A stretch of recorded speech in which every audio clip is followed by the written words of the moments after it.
Latest technology courses, best infrastructure మరియు అద్భుతమైన placements. Engineering లో మీ best choice Avian institute of engineering and technology, Ibrahimpatnam.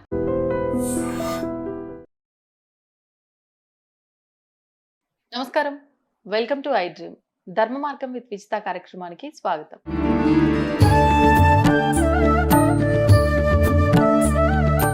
నమస్కారం అమ్మా. నమస్కారం అమ్మా.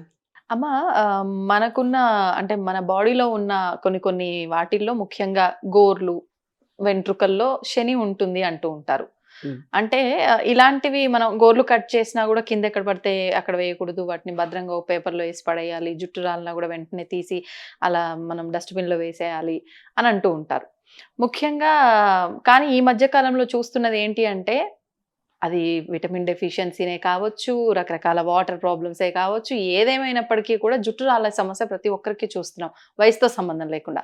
ఆ రాళ్ళ జుట్టును కాస్త డస్ట్బిన్లో వేయకుండా అదంతా తీసి ఒక దగ్గర జమ చేసి వాటితో స్టీల్ గిన్నెలు అని చెప్పి, అది అని చెప్పి, ఇదని చెప్పి, చికెన్ ట్రుకలు అని చెప్పి వస్తూ ఉంటారు, వాళ్ళకి ఇవ్వటము, ఇదంతా చూస్తున్నాం. కొత్త కాన్సెప్ట్. సరే చెప్పండి. మీరు కొత్తగా వింటున్నారా?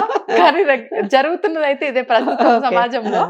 సో మరి అంటే శని అని అనుకొని మనం అనుకున్న వాటిని సరే జుట్టు పైన ఉన్నప్పుడు అంటే ఓకే, రాలిపోయినాక తీసి పడేయాలి, కానీ మళ్ళీ వాటిని దాచిపెట్టుకొని వాటినిచ్చి ఒక వస్తువు రూపంలో మళ్ళీ మన శనిని మనం తిరిగి తెచ్చుకుంటున్నామా ఏంటి అనిపించింది. అసలు దీని గురించి ఏం చెప్తారు మీరు? ఒక విషయం, ఇదే తమాషాగా ఉంది కానీ చెప్తా. జుత్తులో అంటుకుని పాపాలు ఉంటాయి అంటారు, శని కాదు. ఓకే, జుత్తును అంటుకుని పాపాలు ఉంటాయి. అందుకనే మనం వెంకట రమణుడు, ఆయన పేరేంటి, తిరుమల కొండ మీద ఉన్న ఆయన పేరు వెంకటేశ్వరుడు, వెంకటరమణుడు కదా. అంటే వేం అంటే పాపాలు, కట అంటే హరించేవాడు. ఆ పాపాలను హరించి అంటే అందుకని ఆయన దగ్గరికి వెళ్తే తలనీలాలు ఇవ్వటం ఒక పద్ధతి. చాలా మంది ఇస్తారు, ఇచ్చేవాళ్ళందరూ ఇస్తారు. అలా తర్వాత ఎంతమంది దగ్గరకో ఇలాగా ఇప్పుడు యాదగిరిలో కానీ ఎక్కడో ఎన్నో చోట్ల ఇట్లాగా మనకు అలవాటు అయిపోయింది జుట్టు దేవుడికి అర్పించడం. అంటే చేసినటువంటి పాపం జుట్టును ఆశ్రయించుకుని ఉన్నది కనుక ఈ పాపాలు మనం తొలగిపోవాలంటే ఎప్పటికప్పుడు దీన్ని తీసేయాలి. అవి బయటకు వచ్చేస్తూనే ఉంటాయి, అవి ఉండవు లోపల. గోర్లు కూడా అంతే.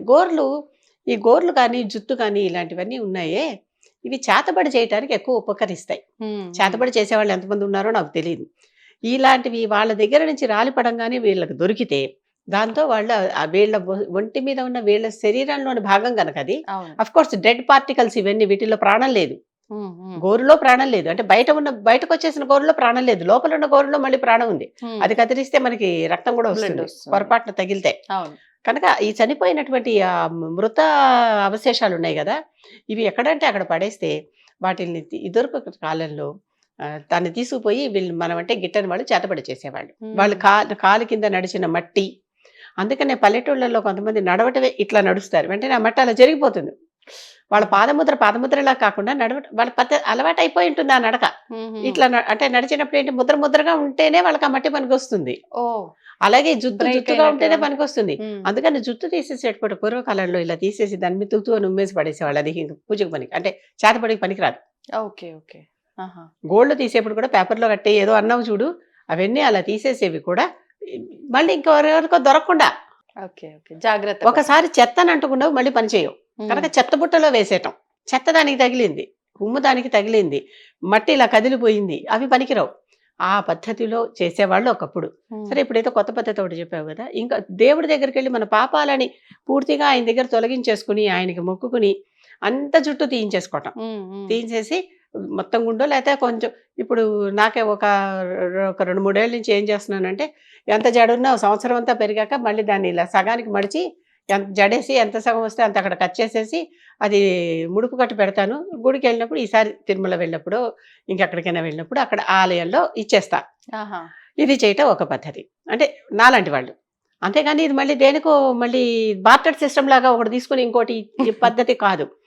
కనుక ఇది ఒకటి పద్ధతి. అంటే నేను అంటే నా పాపాలు మొత్తం తీర్చుకోదలుచుకోలేదేమో, కొంచెం ఉండని, ఎందుకంటే పునిస్త్రీలు మొత్తం చుట్టి ఇవ్వకూడదు అనేటటువంటి ఒక పద్ధతి కూడా ఉన్నది. వాళ్ళు గుండె చేయించుకోవద్దు అని. అయినప్పటికీ చాలా ప్రమాదాలు వస్తే మొక్కుకుంటారు, చేస్తారు, ఇస్తారు. అంటే ఆ ప్రమాదాన్ని బట్టి ఉంటుంది. మామూలుగా ప్రమాదం ఏం లేనప్పుడు, మామూలుగా మన ఇష్టం కొద్దీ మనం ఇస్తున్నప్పుడు నేను సగం ఇస్తున్నాను, ప్రతి సంవత్సరం ఎంత ఉంటే అంత సగం ఇస్తున్నాను. ఈ రకంగా జరుగుతుంది. ఇప్పుడు ఒకసారి మళ్ళీ ఆలోచించండి, ఈ పాపం అంటుకున్నటువంటి దీన్ని మనం తీసుకుని పాపం అని తెలిసినప్పటికీ దాచుకుని మళ్ళీ ఇది కూడా కొంత దాన కార్యక్రమాలకు చేసేవాళ్ళు ఉన్నారు. డొనేట్ చేసేవారు. ముఖ్యంగా క్యాన్సర్ వచ్చిన వాళ్ళకి వైద్యంలో ఉన్నట్లుండి అసలు మొత్తం స్కాల్ప్ మించి ఇలా తీస్తే ఇలా రాలిపోతుంది. మా అవును. అమ్మకే నేను చూసా. ఆ తలింటి పోసాక అది మొత్తం ఇలా కూడా వచ్చేసింది అదంతా. ఎక్కువసేపు రుద్దకుండా వెంటనే గబుక్కుని నీళ్లు పోసేసి అక్కడికి ఆపేశా. ఈ రకంగా ఉంటే అంటే మొత్తం వాళ్ళకి క్లీన్ వాష్ లాగా ఇప్పుడు పైన ఏదైనా ఒక పేపర్ వేస్తే ఆ పేపర్ ఇలా తీసేస్తే ఎలా వచ్చేస్తుందో, ఈ క్యాన్సర్ ఉన్న వాళ్ళకి ఆ మీద తీసేస్తే ఆ జుట్టు పొర అలా వచ్చేస్తుంది. వాళ్ళు బయటికి జుట్టు లేకుండా వెళ్ళలేక ఇబ్బంది పడుతూ ఉంటారు.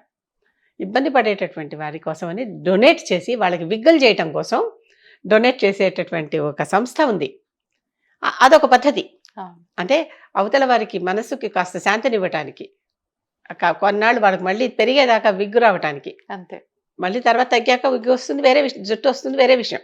ప్రస్తుతానికి లేదుగా అలాంటి వాటికి. అందుకని క్యాన్సర్ హాస్పిటల్స్కి అటాచ్డ్గా ఇలాగ జుత్తుని మనం డొనేట్ చేసేటటువంటి సంస్థలు కూడా ఉంటాయి. వాళ్ళకి ఇలా పిచ్చి పిచ్చిగా రౌండ్గా చుట్టేసిన చిక్కుల జుత్తులు పనికిరావు, చక్కగా పొడవాటి జుట్టు. ఇప్పుడు నేను ఎలా అయితే సగం జుట్టు ఇలా కత్తిరించేసానో అలాంటి జుట్టు అనమాట. అలాంటివి వాళ్ళు చేస్తూ ఉంటారు. కాకపోతే కొంతమంది ఇంకా ఉదారంగా వాళ్ళు కూడా గుండు చేయించుకుంటారు వాళ్ళ కోసం. ఏం పర్వాలేదు, నేను చూడు ఎంత గుండుతో ఎంత బోల్డ్గా తిరుగుతున్నానో అని చెప్పడానికి వీళ్ళు కూడా అలాంటి వాళ్ళు కూడా ఉన్నారు. జుట్టుకు సంబంధించి చెప్తున్నాను ఇవన్నీ. ఇప్పుడు నువ్వు చెప్పినటువంటి దాంట్లో ఇది నేను ఒప్పుకోనంటే జరిగేవి జరుగుతున్నాయి, మనం ఒప్పుకుంటేనే అన్ని జరుగుతున్నాయి, ఆ ప్రపంచంలో లేదు కదా. ఈ జుట్టు అనేది పాపం అని తెలుసు, ఏదో శని ఏదో అన్నావు కదా, తప్పని తెలుసు. ఈ తప్పని తీసుకెళ్ళి ఇంకోళ్ళకి ఇచ్చి మళ్ళీ అక్కడి నుంచి మళ్ళీ స్టీలే ఇనుమే తెచ్చుకుంటున్నాం మళ్ళీ. అవును, ఇనుము కూడా శనే. ఇనుము కూడా ఒక రూపంలో ఇస్తున్నాం, ఒక రూపంలో ఇంకో రూపంలో మళ్ళీ పోగేసుకుంటున్నాం. అది దాని కాకుండా ఏ ఇత్తడో కొనుక్కుంటే అది శని కాదు. అమ్మా ఇత్తడి ఇవ్వట్లేరు కదమ్మా, స్టీలే ఇస్తున్నారు. మరి అలా స్టీల్ తెచ్చిన చెప్దాం అయితే ఇత్తడి ఇవ్వమని.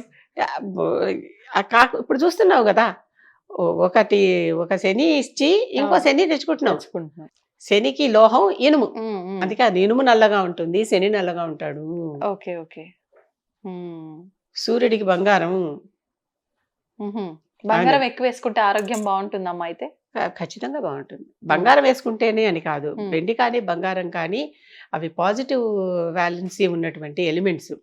అవి ఒంటి మీద ఉన్నంతసేపు మన శరీరంలో ఉన్న నెగిటివిటీని ఎప్పటికప్పుడు అవి తీసేస్తూ ఉంటాయి. అందుకే అందరూ వెండి బంగారాలు వేసుకునేవారు. అలంకారం వేరే విషయం, ఆరోగ్యం కూడా అది అంటున్నావు కదా, ఆరోగ్యం కూడా తప్పనిసరిగా. అయితే మొత్తానికి ఇప్పుడు ఈ వెంట్రుకల వ్యాపారం ఉన్నదే స్టీల్ సామాన్ల వాళ్ళకని ఇది నాకు ఆశ్చర్యంగానే ఉన్నప్పటికీ. మీరు ఎప్పుడు వినలేదా అమ్మా? సిటీలో ఇది కామన్ కదా, తెల్లవారితే వీళ్ళతోటే కదా మనం మెలకువతో, సుప్రభాతం లాగా వీళ్ళ మాటలతోటే కదా మనం లేస్తూ ఉంటాం. మనకి బావిలో కప్ప అని ఒక జాతి ఉంది కదా, నేను నా పుస్తకాల కుప్ప నేను. బావిలో కప్ప పుస్తకాల కుప్ప, బాగుంది. దాని మధ్యలో నేను ఉంటాను. ఓకే, నాకు అవి తప్ప నిజంగానే ప్రపంచంలో బయట జరుగుతుందనే తెలియదు. ఒకప్పుడు ఎంత విపరీతంగా రోజంతా తిరుగుతూ ఉద్యోగం చేశాను, ఇప్పుడు అసలు అలాంటివి ఏమీ లేవు. చక్కగా హ్యాపీగా నా పుస్తకాల మడుగులో నేను దిగిపోయి కూర్చొని ఉన్నాను. భూమిలోకి అక్కడే పడుకుని ఉన్నాను, అక్కడే కూర్చుంటున్నాను, అక్కడే పడుకుని ఉంటున్నాను. అదే నా పక్క, అదే నా నేను. బాగుంది. మీ లైబ్రరీ అదే, మీ పడక గది అదే. అసలు ఒకప్పుడు వేల పుస్తకాలు ఉండేవి, అన్ని ఇచ్చేసాను. పుస్తక వైరాగ్యం వచ్చింది ఒక క్షణంలో. ఇచ్చేసాక మళ్ళీ ఇప్పుడు కొన్ని ఒక 1000 ఎన్నో చేరినట్టున్నాయి. మళ్ళీ 1000 చిన్నపాటి లైబ్రరీ పెట్టొచ్చమ్మా. ఉంది, ఒక పెద్ద అల్మరా నిండానే ఉంది. కనుక ఈ బయట ఈ జుట్టుతో బార్టర్ సిస్టమ్ లో స్టీల్ సామాన్లు కొనుక్కోవటం అనేది నాకు నిజంగానే తెలియదు. కానీ చేసేటటువంటి వాళ్ళు నష్టమేం లేదు, వీళ్ళకి పోయింది లేదు, వచ్చింది లేదు. ఒక అప్పు పోయి ఇంకో అప్పు వచ్చింది అంతే. ఇది ఇనుమే, ఇది శనే, అది శనే, ఏమీ అనుమానం లేదు. కనుక అది గ్రహించుకుంటే మంచిది అంతే. అంటే ఉపయోగం లేని జుట్టుని ఇంట్లో పెట్టుకోవడం కన్నా శని రూపంలో, శని అయినా సరే ఉపయోగించుకునే రూపంలో తెచ్చుకుంటున్నారు మళ్ళీ. అంటే అలాగనే మరి శని మనకేమి చెడ్డవాడు కాదు, మా మిత్రుడే అయిపోయాడు. అవును, అంటే మిత్రుడు అంటే సూర్యుడు అనుకో, అయిపోయాడు. కనుక ఇలాంటివన్నీ ఒక్కసారి చూసుకోండి. అంతేగాని మనం నిజంగానే రక్తం అమ్ముకునే వాళ్ళు ఉన్నారు, జుట్టు అమ్ముకునే వాళ్ళు ఉన్నారు. అంటే అమ్ముకోవటం అంటే అవసరానికి, దానం గురించి మాట్లాడటంలా నేను. అలాగే ఇప్పుడు ఇలా తీసుకుని ఇలా ఇచ్చేవాళ్ళు కూడా ఉన్నారంటే నాకు కూడా ఆశ్చర్యం వేస్తుంది. అంటే కాదేది కవితకు అనర్హం అని శ్రీశ్రీ అన్నాడు ఒకసారి ఒక మాట. ఆయన వదిలేసి ఇప్పుడు కాదేది వ్యాపారానికి అనర్హం అనుకోవాలేమో. అంతే కదా. అంతే అమ్మా. చేసుకోనే వాళ్ళు ఉంటే ఏవైనా వ్యాపారం చేసుకోవచ్చు అనే అంతే. తెలుస్తుంది. బ్రతుకు తెరువు కోసం నానా రకాల అంతే కదా, విద్యలు ఆ. ఉన్నాయి. అంతే కదా. ఉమ్. ఎన్ని చేసినా చిన్ని నా పట్టకి శ్రీరామ రక్ష. అంతే. ఆ రక్ష కోసం చేస్తున్నాం. ఉమ్. కానీ స్టీల్ కూడా ఇనుము, అంటే ఆ ఇనుము కూడా పూర్తిగా శనిదే, ఉమ్. అది అలా మర్చిపోవద్దు. చేయకపోవడమే ఉత్తమం. శని సంబంధించిన లోహం, ఓకే. శనికి సంబంధించిన లోహమే, అనుమానం లేదు. కాబట్టి వెంట్రుకలు ఇచ్చి గిన్నెలు తెచ్చుకోవాలా వద్దా అనేది మీరందరూ ఆలోచించండి. కాకపోతే ఈ వెంట్రుకలు ఎప్పటికీ బయోడిగ్రేడబుల్ కావు. ఆ. శవాన్ని పాతి పెట్టేశాక ఎన్నాళ్ళైనా కూడా పళ్ళు, వెంట్రుకలు, గోళ్ళు ఉంటాయి. ఉమ్. ఓకే. అవి నశించవు పట్టాను, ఆ. కాలిస్తే తప్ప. అందుకే పాతి పెట్టడం అనేది, పాతి పెట్టడం ఎప్పటికైనా అందరూ మానేస్తే మంచిది. ఎందుకు ఈ మాట అంటున్నానంటే భూమి చాలదు, ఉమ్. భూమి పెరగట్లేదుగా, అవును. తగిలి పెట్టేస్తే యాషెస్ వస్తాయి అంతే. దాన్ని ఏ నదిలోనో కలిపేస్తున్నాం, అవును. లేదో పక్కన పారేదేరో కలిపేస్తున్నాం. ఇలా భూముల్లో బాతుకుంటూ పెట్టుకుంటూ పోతే అసలు ఎంత భూమి చాలదు, ఉమ్. భూమి పెరిగే అవకాశం లేదు. లేదు. ఏ సముద్రాలలో పూడ్చి దుబాయ్ వాళ్ళు ఎవరో కట్టినట్టుగా, పమేరా బీచ్ ఏదో అంటారు చూడు, అదేదో కట్టినట్టుగా సముద్రాలను పూడ్చి భూమి చేసి, ఉమ్. అది ఎంత ఎన్నాళ్ళు అంత క్షేమంగా సాధ్యం ఉంటుందో కాదు. తెలియదు మనకి. ఉమ్. ఉమ్. అంతేనా? అంతేలే. పంచభూతాలు కదా, వీటిని మనం కంట్రోల్ చేయాలి. కాపాడుకోవాలి. ఉమ్. కనుక ఈ వెంట్రుకలు అనేవి ఎప్పటికీ నశించనివి, అది గుర్తుపెట్టుకోవాలి. అంటే పాపాలు ఎప్పటికీ పోవమ్మా, మనతోనే ఉంటాయి, ఉమ్. ఎప్పటికప్పుడు వదిలించుకుంటూ ఉంటాము, ఉన్నాయి పోతూ ఉంటాయి, కొత్తవి వస్తూ ఉంటాయి. కొత్త వస్తూ ఉంటాయి. ఉమ్. అది అసలు పెరుగుతూనే ఉంటుంది. ఏవి చేయకపోయినా పెరిగే పంట అదే, ఎటువంటి కెమికల్స్ లేకుండా. ఏవి అక్కర్లా, ఏవి దానికి సేవ చేయకపోయినా పెరిగే పంట అదే, అంతే. ఎవరికైనా అది. ధన్యవాదాలమ్మా. దీన్ని తవ్వండి, తవ్వుతూనే శివలింగం. పరమాత్మకు జీవా సరే దాన్ని అట్లా కప్పేసేయండి, చూపించదండి. Krishna is there.